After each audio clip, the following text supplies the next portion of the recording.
ကျွန်တော်ဆောင်းတွင်းမှာကုလိုလေးရှယ်ရီပန်းနေပွင့်တဲ့နေရာမှာသွားရိုက်ထားတာလေးပေါ့နော်ဒီလိုရှယ်ရီပင်နေနားမှာဆိုရင်ငှက်ကလေးတွေကဝေးလာစုပ်တဲ့ music ပေါ့နေတာမဟုတ်ဘူးနော်ငှက်ကလေးတွေအမြဲလာပါတယ်ရှယ်ရီပွင့်တဲ့ချိန်မှာမဟုတ်ပါဘူးတောင်ပေါ်မှာဆိုရင်ငှက် music အများကြီးရှိပါတယ်နွေရာသီဆိုရင်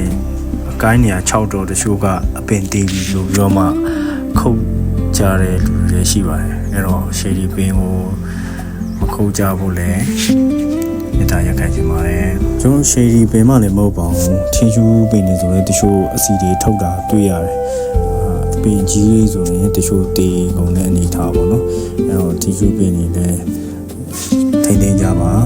ရှယ်ရီပင်ကိုလည်းထိန်းဝိုင်းပြီးတော့မှထိန်းမိကြပါကျွန်တော်တော့ရေးပြီးတဘာဝကြီးပြည့်စည်သွားလို့ရှိရင်ရာဒီဥတုကလည်းဆိုးဝါးလာမှာဖြစ်ပါတယ်သူတယောက်ရှင်စီတိုင်းဝိုင်းထိန်းပေးဖို့လိုပါတယ်ကျွန်တော်ရဲ့ဗီဒီယိုတွေအားပေးတဲ့သူတယောက်ရှင်စီတိုင်းကိုသူပဲကျေးဇူးတင်ရှိပါတယ်နောက်ထပ်ကျွန်တော်ရိုက်ထားတဲ့အားတွေပြန်ရှောက်ပြီးတော့မှပြန်တင်ဆက်ပေးပါအောင်မယ်